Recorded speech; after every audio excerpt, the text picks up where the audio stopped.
우리는 지난 7번에 거쳐서 이 땅에 주로 오시고 또 어린 양 만왕의 왕이실 뿐만 아니라 교회의 머리가 되신 예수 그리스도, 그 교회에 주신 말씀들을 하나둘씩 묵상하며 여기까지 왔습니다.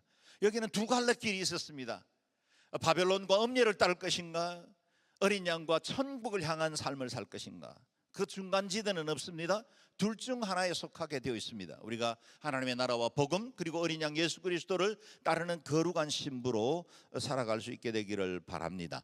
오늘 다시 1장으로 돌아가서 이 교회에 주신 말씀, 그 말씀의 모체가 되시는 어린 양 예수 그리스도가 어떤 분인지를 돌아보게 될 겁니다. 오늘 여러분, 우리가 읽었던 말씀 중에 가장 많이 반복되는 단어가 그분이라는 단어예요. 그분. 반복적으로 그분이 어떤 분이시고 그분이 어떤 형태로 당신을 계시하셨는지에 관한 말씀들을 묵상하게 될 겁니다. 우리 7절 8절 말씀 같이 읽어봅니다. 시작. 보십시오, 그분이 구름을 타고 오십니다.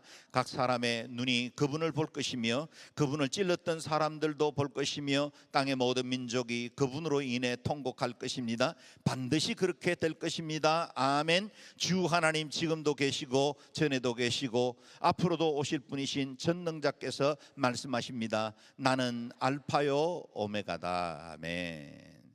사도 요한의 환상 속에 계시되어진 그분, 곧 어린 양 예수 그리스도, 그분의 모습을 보십시오. 무엇보다 주님은 다시 오신다고 선언하고 계십니다. 우리 주님이 다시 오실 때 구름 타고 오신다고 묘사한 것은 그분이 권능과 영광 중에 우리를 찾아오실 것이라는 뜻입니다. 주님께서 다시 오실 때 모든 사람, 모든 종족들이 함께 주님의 다시 오심을 보게 될 것입니다. 그날 예수 그리스도를 나의 주, 나의 하나님으로 믿고 경배하는 우리 성도들도 보게 될 것이지만, 주를 대적하고 복음을 거절하며 이전에 주님을 십자가에 못 박았던 사람들도 함께 보게 될 것입니다. 그날에 예수 그리스도를 부인하고 예수 그리스도의 그 교회들을 박해하던 자들은 통곡하고 두려움에 뜨는 날이 될 것입니다. 그리고 그날은 반드시 옵니다. 반드시 그렇게 될 것입니다. 아멘. 그렇습니다. 반드시 그날은 옵니다. 그리고 말씀대로 그렇게 될 것입니다.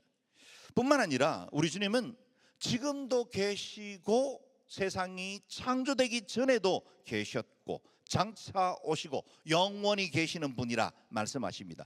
그 전능하신 주님께서 말씀하시죠. 나는 알파와 오메가이다. 그리스의 알파와 오메가는 첫 글자가 알파이고 마지막 글자가 오메가입니다. 그러면 우리 영어로 비유하면 A와 Z, A와 G라고 말할 수 있겠습니다. 우리 주님은 이렇게 번역될 수 있겠죠. 역사의 시작과 끝이며 그 사이에 존재하는 모든 시대와 만물의 주권자이시다. 이 세상 모든 만물의 시작이 주님께로부터 왔고 또 그분이 지금도 통치하고 다스리고 계실 뿐만 아니라 마지막 세상도 주님께로 돌아가게 될 것이다 라는 겁니다. 그래서 부활하신 이후에 우리 주님은 하늘과 땅의 모든 권세를 가지시고 만물의 창조자이시며 최후의 심판을 주도하실 분으로 당신을 계시하고 계신 겁니다. 그렇게 온 우주보다 더 크신 주님이 이 지중해의 한켠에 있는 작은 섬 반모, 그것도 중간에 있는 그 지중해의 작은 석회암 동굴을 찾아오셔서 요한을 만나 주신 것입니다. 엄청난 능력이고 신비이죠. 9절에서 10절 말씀을 같이 읽어봅니다. 시작. 여러분의 형제이며 예수 안에서 환난과 나라와 인내를 함께 나누는 사람인 나 요한은 하나님의 말씀과 예수의 증언 때문에 밤모섬에 있었습니다. 나는 주의 날에 성령께 사로잡혀 있었는데 내 뒤에서 울리는 나팔 소리 같은 큰 음성을 들었습니다. 아멘. 먼저 요한의 자신에 관한 소개를 보십시오. 여러분의 형제이며 예수 안에서 환난과 나라와 인내를 함께 나누는 사람인 나 요한은 예수님께서 사랑하던 애 제자였습니다.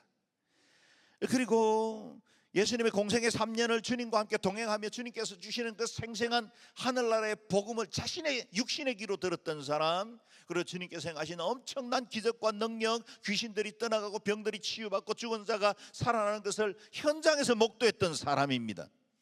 또한 사람이 말로 표현할 수 힘들 정도의 엄청난 계시, 우리가 묵상하고 있는 요한계시록의 어마어마한 비밀들을 받은 사람입니다. 그런데 그는 겸손하게 자신을 소개합니다. 여러분의 형제입니다.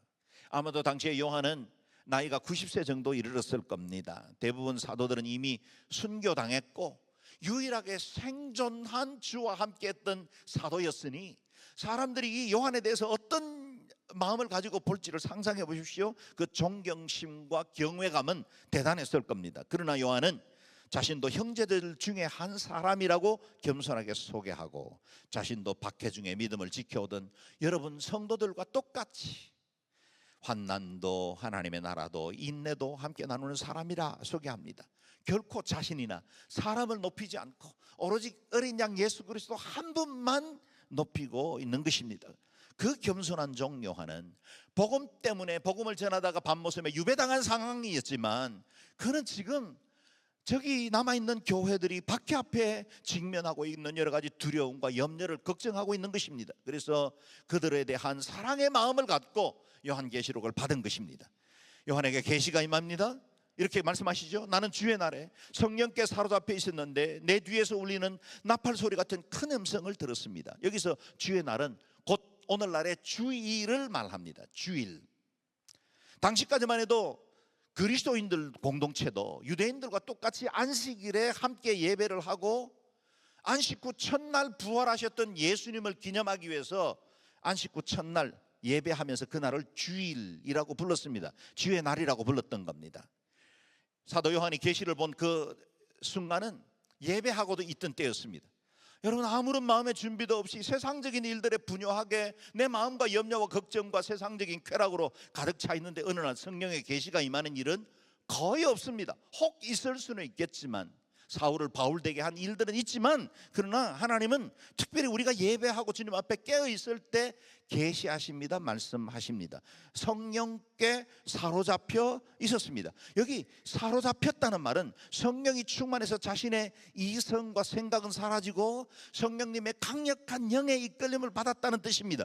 마치 우리의 혀가 성령의 지배를 받기 시작하면 방언이 터지고 예언하게 되는 것처럼, 그리고 우리의 이성과 오감이 성령께 사로잡혔을 때 계시와 환상이 임하고 하나님께서 예배하신 신령한 것들을 보게 되는 것입니다. 저와 여러분도 사도 요한처럼 지금 예배하고 있죠. 오늘 예배하는 여러분의 모든 예배가 하나님의 그 계시와 신령함을 바라보는, 그래서 성령님께 사로잡힌 예배가 되기를 주의 이름으로 축원합니다. 아멘. 이 요한이 받은 계시는 단순히 묵상 중에 떠오르는 생각이나 이미지가 아니었습니다. 나팔 소리 같은 큰 음성이 들렸습니다. 구체적입니다. 정확한 음성입니다. 그리고 그 눈에 볼 수 있을 환상으로 나타난 것입니다. 그래서 계시는 아포칼립스라고 부릅니다. 베일을 벗기다, 그리고 숨겨진 것을 드러내다, 그런 뜻을 가지고 있죠. 마치 아침에 커튼을 젖히면 거기 아침 찬란한 햇빛과 함께 주변 풍광이 비춰지는 것처럼, 그리고 연극의 무대에 커튼이 걷혀지면 그때부터 무대의 연극이 시작되는 것처럼 아포칼립스는 우리 안에 가려진 것들을 걷어내고 그리고 새로운 것들을 보게 하는 것이 바로 계시입니다. 어떤 계시가 주어졌을까요? 소아시아에 위치한 7교회에 관한 말씀입니다. 11절 말씀 같이 읽어봅니다. 시작. 말씀하시기를 내가 본 것을 책에 기록해 그것을 7교회 곧 에베소, 스마나, 버가모, 두아디라, 사데, 빌라델비아, 라오디게아 교회로 보내라고 하셨습니다. 아멘. 우리가 지난 7번에 걸쳐서 묵상했던 그 7교회에 주셨던 말씀, 그것에 대한 서문으로 오늘 말씀을 하시는 겁니다. 7교회는 소아시아 교회들을 대표하면서 곧 우리 시대의 모든 교회들을 대표하고 우리 영종 온누리교도 예외가 아닙니다. 이 땅의 모든 교회들을 주관하시고 다스리시는 그 주님이 친히 교회들을 향해서 주신 말씀인 것입니다. 지금도 우리 주님은 교회의 머리가 되시고 교회를 사랑하십니다. 우리 교회를 향해 말씀하고 계시고 우리 영종 온누리교회가 하나님 앞에 바로 서라고 도전하고 계십니다. 요한이 본 예수님의 모습이 어떠했는지를 한번 살펴보지요. 12절에서 16절 말씀까지 읽습니다. 시작. 나는 내게 말씀하신 음성을 알아보려고 몸을 돌렸습니다. 내가 몸을 돌렸을 때 7 금촛대가 보였고 그 촛대들 사이에 인자 같은 분이 끌리는 옷을 입고 가슴에 금띠를 띠고 계셨습니다. 그분의 머리와 머리칼은 흰 양털과 눈처럼 희고 그분의 눈은 타오르는 불과 같고 그분의 발은 용광로에서 재련한 청동 같고 그분의 음성은 많은 물소리와 같았습니다. 그분은 오른손에 7뼈를 들고 계셨으며 그분의 입에는 좌우에 날선 검이 나왔고 그분의 얼굴은 해가 힘있게 비추는 것 같았습니다. 아멘. 사도 요한이 자신에게 들려지는 이 큰 음성의 정체가 무엇인지 몸을 돌이켰을 때 놀라운 장면들이 펼쳐져 있었습니다. 분명 몸은 평시에 예배하고 기도하던 작은 석회암 동굴이었는데 그 안이 영광의 빛으로 가득 차게 되었고 하늘 성전 앞에 그가 서게 된 것입니다. 무엇을 보았을까요? 7가지가 있는데요. 첫 번째는 금촛대를 보았습니다. 이 금촛대는 예루살렘 성전 안에서 그 어둠을 밝히던 바로 그 촛대입니다. 황금으로 만든 등경이었죠. 황금을 주물로 녹여서 만든 것이 아니라 한 덩어리의 큰 금을 망치로 두들겨 펴서 7갈래로 만들고 거기에 등잔대를 만든 것입니다. 그 놀랍고 신비한 하늘의 영광과 의의 빛을 드러내는 그 촛대가 그 앞에 있었습니다. 그 촛대는 어둠을 밝히는 빛을 드러내고 있었죠. 그리고 어두운 방을 밝히고 길을 안내하는 그것이 바로 촛대입니다. 두 번째 본 것은 이 촛대 사이에 서 계신 인자 같은 이였습니다. 촛대가 얼마나 컸는지는 모르겠지만 요한의 계시 속에 드러난 이 7갈래의 촛대 사이에 인자 같은 이가 서 계셨다 합니다. 인자는 말 그대로 번역하면 인자 곧 사람의 아들입니다. Son of a man이죠. 그러나 구약 예언서에 기록된 이 인자는 단순히 사람의 아들을 의미하지 않습니다. 인자는 장차 사람의 몸을 입고 온 세상을 구원하실 예수 그리스도 구세주를 상징하는 용어가 된 것입니다. 인자 같은 분 누구를 가르칠까요? 당연합니다. 예수 그리스도입니다. 다니엘서 말씀을 한번 볼까요? 같이 읽어봅니다. 시작.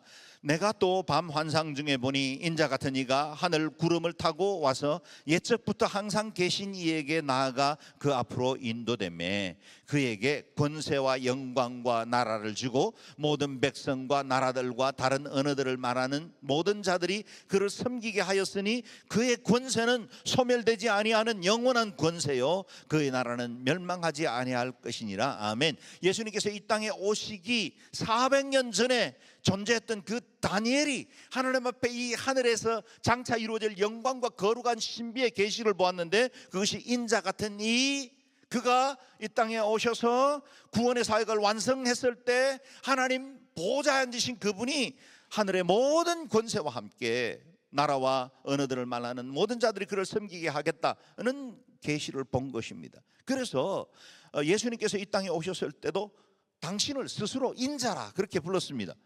인자에 온 것은 섬김을 받으려 함이 아니요 도리어 섬기려 하고 많은 사람의 대속물로 주려 함이라.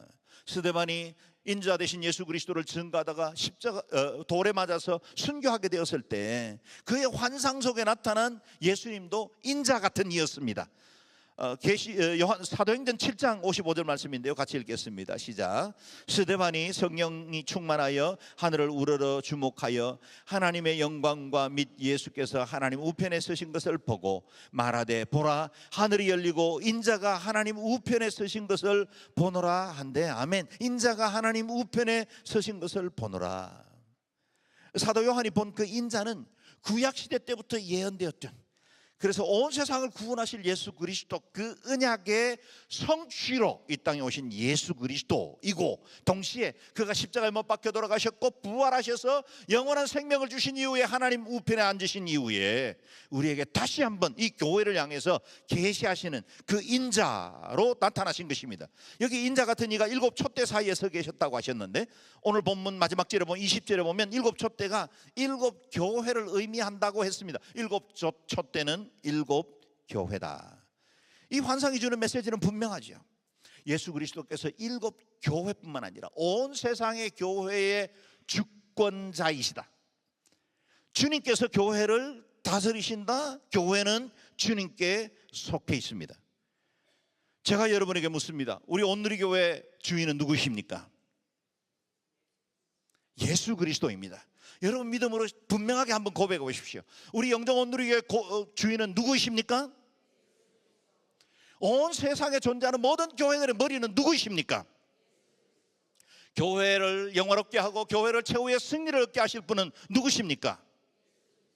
좀 더 담대하게 선언하실 수 없으시겠어요? 여러분을 구원하신 분이 누구시죠? 여러분을 영원한 생명으로 이끄실 분이 누구십니까? 여러분의 삶의 알파와 오메가가 되실 분이 누구십니까? 우리 자녀들의 미래와 삶을 이끄실 분이 누구십니까? 우리의 미래와 삶을 최상의 것으로 이끄실 분이 누구십니까? 우리를 영원한 천국으로 안내하시는 분이 누구십니까? 우리 교회를 주님 앞에서 선하고 아름답게 사용하실 분이 누구십니까? 이렇게 혼란한 대한민국의 정국을 바로 세워주실 분이 누구십니까? 저기 우크라이나와 팔레스타인에 있는 전쟁들을 종식시키고 평화를 주시는 분은 누구십니까? 온 세상의 우주와 역사를 다스리시는 분이 누구십니까? 예수 그리스도. 할렐루야. 그 예수 그리스도가 우리의 개인의 주가 되실 뿐만 아니라 온 우주의 통치자가 되십니다. 그분이 알파와 오메가가 되시고 처음과 마지막이 되시는 분이십니다.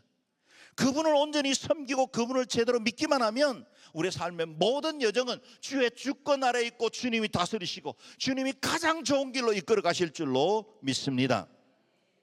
세 번째, 우리 주님이 입고 있는 옷을 보십시오. 끌리는 옷을 입고 가슴에 금띠를 띠고 계셨다 그랬습니다. 누가 연상이 됩니까? 바로 대제사장입니다. 예수 그리스도는 우리의 죄를 단번에 속죄해 주신 대제사장이십니다. 또한 우리 주님은 하늘에 있는 영원한 성전의 대제사장이면서 우리를 위해서 이 땅의 교회들과 성도들을 위해서 중보자가 되시는 분이십니다. 히브리서 7장의 말씀인데요, 같이 읽어보겠습니다. 시작. 그러나 예수께서는 영원히 사시는 분이시므로 제사장직을 영원히 누리십니다. 그러므로 예수께서는 자신을 통해서 하나님께 나아오는 사람들을 온전히 구원하실 수 있습니다. 그는 항상 살아계셔서 그들을 위해 중보기도를 하십니다. 아멘. 예수 그리스도는 영원한 제사장이시고, 그리고 그 영원한 제사장께 나오는 모든 사람들은 속죄의 은총을 누리고 영원한 구원 가운데 이를 수 있습니다. 그리고 지금도 그분은 항상 살아계셔서 우리와 교회를 위해서 중보하고 계시는 분이십니다. 그 영원한 대제사장이 저와 여러분의 주가 되십니다. 오늘 우리 모든 인류의 죄를 속죄하시고 지금도 교회를 위해서 중보하시는 그 대제사장이 우리에게 있기 때문에, 그분이 십자가에서 다 이루었다 선언하셨기 때문에 휘장이 위에서 아래로 찢어지고 모든 사람들은 새롭고 산 길, 생명의 길을 이루어오신 보좌 앞으로 나아갈 수 있게 되었습니다. 오늘 그분이 찢으신 그 휘장 때문에 저와 여러분이 이렇게 영광스러운 하나님 앞에서 예배할 수 있게 된 것입니다. 네 번째, 우리 예수님의 외모를 보십시오. 그분의 머리와 머리칼은 흰 양털과 눈처럼 희고 그분의 눈은 타오르는 불과 같고 그분의 발들은 용광로에서 재련된 청동 같고 그분의 음성은 많은 물소리와 같았습니다.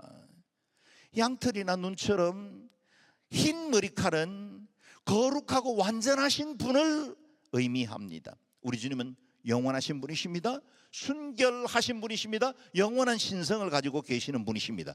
다니엘 선지자도 이런 예수님의 모습을 본 적이 있었죠. 같이 읽어봅니다. 7장 9절입니다. 또 내가 보니 왕의 자리가 보이고 옛날부터 항상 살아계신 분이 자리에 앉아 계셨습니다. 그의 옷은 눈처럼 희고 머리털은 양털처럼 희었습니다. 왕의 자리는 활활 타오르는 불꽃이고 왕의 자리에 박히는 타는 불이었습니다. 아멘. 눈이 타오르는 불과 같다고 하셨습니다. 타오르는 불, 그 말은 예수님의 전지하심을 의미합니다. 그분은 어두워서 보지 못하는 것이 없습니다. 담 너머에서 이루어지는 모든 것들, 아무도 알 수 없고 CCTV도 존재하지 않는 곳에서 이루어지는 모든 일들도 살펴보시는, 불꽃 같은 눈으로 보시는 주님이십니다. 모든 숨은 것들을 살펴보시고 사람의 마음의 동기와 태도까지 다 아시는 하나님이십니다. 그리고 예수님의 발이 용광로에서 재련된 청동과 같다 그랬습니다. 주님의 말씀은 그 권위와 견고함이 있다는 사실을 보여주고 있습니다.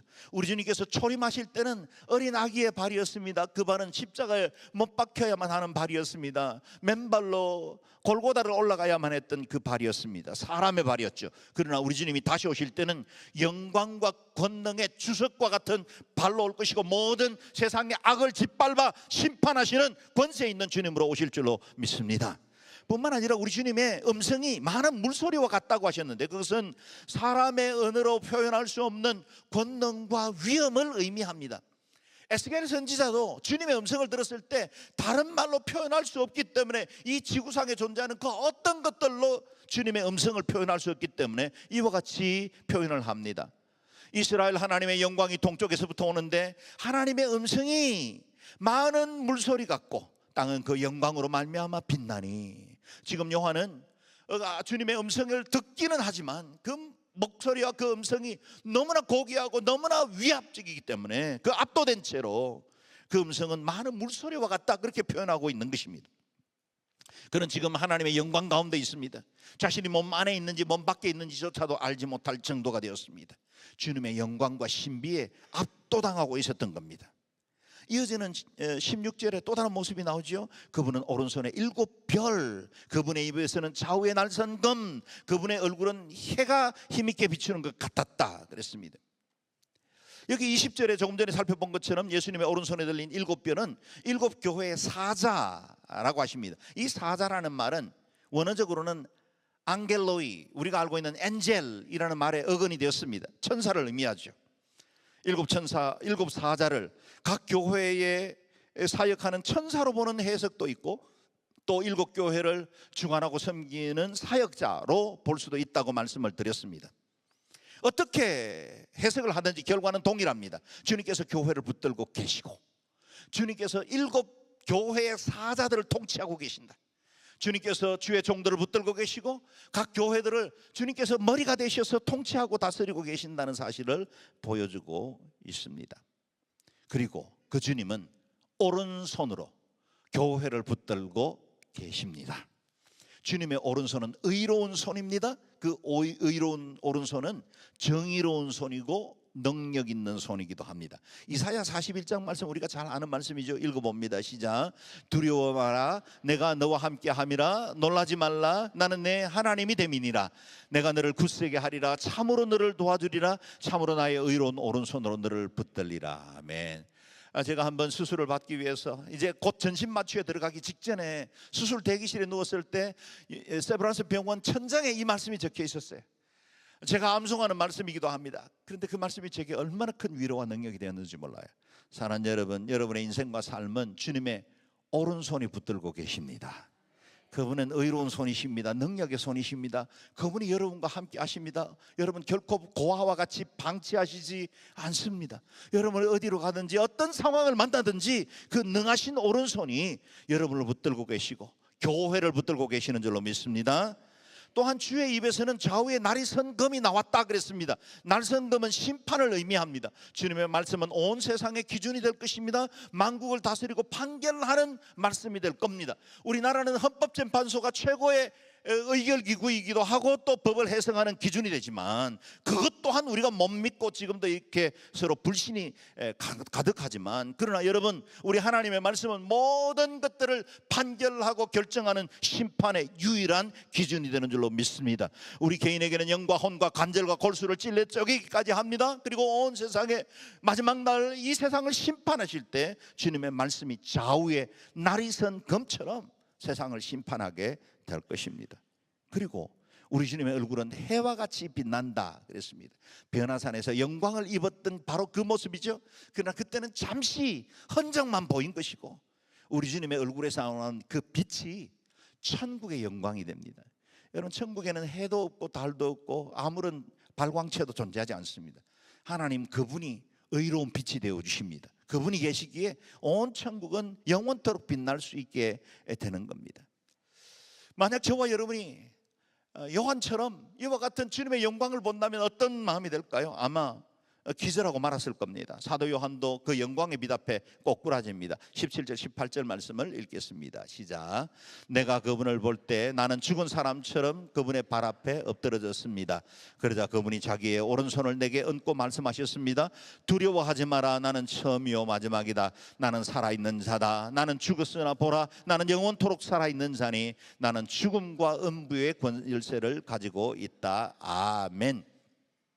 요한은 마치 죽은 사람들처럼 꼼짝달싹할 수 없는 상태가 되었습니다. 당연하죠. 이 거룩하고 이 영광스러운 주님의 임재 앞에 숨소리라도 어떻게 낼 수 있겠습니까? 그때 주님께서 요한의 몸에 오른손을 얹으시면서 말씀하십니다. 두려워하지 말아라. 영광의 빛으로 오신 그 주님은 늘 우리에게 그렇게 말씀하실 거예요. 두려워하지 말라. 놀라지 말라. 염려하지 말라. 걱정하지 말라. 내가 주인이다. 내가 통치한다 말씀하시는 겁니다.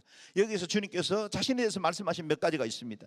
첫 번째는 우리 주님은 처음이요 마지막이신 분이십니다. 처음이요 마지막인 분, 알파와 오메가가 되신다 그랬죠. 시작이 되고 끝이 되십니다. 창조주 되시고 심판주 되십니다. 사도 바울이 로마서에서 선언한 말씀 그대로이죠. 이는 만물이 주에게서 나오고 from him, 주로 말미암고 through him, 주께로 돌아감이라. To him, 그에게 영광이 세세에 있을지어다. 만물이 주님에게로부터 비롯되었습니다. 그리고 주님이 지금도 통치하고 다스리고 계십니다. 그리고 모든 만물은 주님의 마지막 심판의 날에 주 앞에 돌아가게 될 것입니다. 여러분 아십니까? 저와 여러분의 인생도 시작이 예수 그리스도이십니다. 우리의 삶의 모든 여정도 주님이 통치하시고 다스리셨습니다. 내가 하나님을 알지 못하던 그때도 주님은 여전히 우리를 알고 계셨고, 우리가 무의식 중에 잠들어 있는 그 시간에도 주님은 우리를 보고 계시고 통치하고 계십니다. 그리고 어느 날 마지막 날 멀지 않는 장래에 우리가 주님 앞에 서게 될 때 우리를 영원한 세계로 이끌어 가실 분도 우리 주님이십니다. 예수 그리스도. 그 주님이 우리의 삶을 통치하시고 다스리시고 알파와 오메가가 되시는 줄로 믿습니다. 두 번째, 우리 주님은 영원히 살아계신 분이시라 그랬습니다. 특별히 우리에게 위로가 되는 말씀은 나는 죽었었으나 보라 나는 영원토록 살아있는 자라 하는 말씀입니다. 우리 주님은 죽어보신 분이십니다. 우리 주님은 영원하신 분이시고 시간과 공간의 제약을 받지 않은 4차원에 계시는 분이신데 친히 육신의 몸을 입고 이 땅을 찾아오셨고 때로는 행로에 권하셨고 굶주리기도 하셨고 목마르다고 말씀하셨고 피곤하여 고물을 베고 주무시기도 하셨어요. 우리의 연약함을 아시는 분이세요. 그리고 그분은 우리의 심년 가장 깊은 곳에 존재하는 그 두려움의 존재, 죽음이죠. 사망이죠. 그걸 주님이 아신 거예요. 그리고 그 사망의 문제를 주님께서 친히 경험하신 거예요. 그리고 그 사망에서 부활하셨기에 저와 여러분에게도 부활의 소망이 있게 된 것입니다. 주님은 저 멀리 구만리 장천에서 계시면서 우리를 통치하시는 분이 아니라 저와 여러분이 느끼고 아파하는 희노애락, 생로병사 이 모든 것들을 다 경험하신 분이시고 그 주님이 저와 여러분의 주가 되어 주십니다. 그래서 그분께는 가지고 나가지 못할 문제가 없습니다. 억울하십니까? 마음 상하세요? 분한 마음 드십니까? 혼란스럽습니까? 불안합니까? 두렵습니까? 그 어떤 문제든 괜찮습니다. 그 모든 문제는 주께로 가져가시면 주님이 그 모든 것들을 체휼하신 분으로서 우리의 연약함을 담당해 주실 줄로 믿습니다. 세 번째, 죽음과 음부의 열쇠를 가지고 계신 분이라 하셨습니다. 우리 주님은 음부의 권세를 이기셨기에 열쇠를 가지고 계신 겁니다. 지옥의 권세를 주님이 통치하고 계십니다. 그래서 당신을 믿고 구주로 영접한 사람들은 음부에 보내지 않을 권세를 주님이 가지고 계신 것입니다. 뿐만 아니라 주님께서 부활하심으로 사망의 권세를 이기셨습니다. 그 이기신 그 주님이 저와 여러분의 삶을 통치하고 계십니다. 그리고 그 주님이 우리 교회를 다스리고 계시죠. 내가 이 반석 위에 내 교회를 세우리니 음부의 권세가 이기지 못하리라. 할렐루야. 세상의 그 어떤 권세들도 결코 교회를 넘어뜨릴 수 없습니다. 이렇게 처음과 마지막이 되신 분이 우리 교회의 머리가 되십니다. 마지막 19절 20절 읽겠습니다. 시작. 그러므로 너는 내가 본 것들과 지금 있는 일들과 이 일 후에 일어날 일들을 기록하여라. 내가 본 내 오른손의 일곱 별과 일곱 금촛대의 비밀은 이것이니 일곱 별은 일곱 교회의 사자들이요 일곱 촛대는 일곱 교회이다. 아멘. 일곱 별과 일곱 사자를 별을 붙들고 계신 그 주님이 지금도 영광 가운데 교회 가운데 서 계십니다. 교회는 주님께 속했습니다. 교회 사자들도 주님께 속해 있습니다. 주님의 의로우신 오른손으로 붙들 것입니다. 교회는 사람들이 모이는 곳이긴 하지만 사람에 속한 것이 아닙니다. 주님의 머리 되심과 주권을 가장 잘 드러내는 교회가 가장 좋은 교회입니다. 어떤 교회가 좋은 교회일까요? 여러분, 좋은 건물 그리고 멋진 예배당과 시설, 뛰어난 음향 시설을 가지고 있는 교회가 좋은 교회입니까? 그렇지 않습니다. 주차장이 넓고 또 쉽게 예배할 수 있는 곳이 좋은 교회입니까? 그것도 아닙니다. 우리 집 옆에 있으면 좋은 교회일까요? 그것도 아닙니다. 좋은 교회는 예수 그리스도의 주 되심이 바로 드러나는 교회입니다. 그러므로 저와 여러분, 교회를 이룬 저와 여러분이 무엇보다 이 교회가 주님의 주권을 바로 드러내고 하나님 앞에 영광 돌리고 주의 뜻을 이 땅에 이루어 나가는 일에 쓰임받는 교회가 되기를 주의 이름으로 축원합니다. 아멘.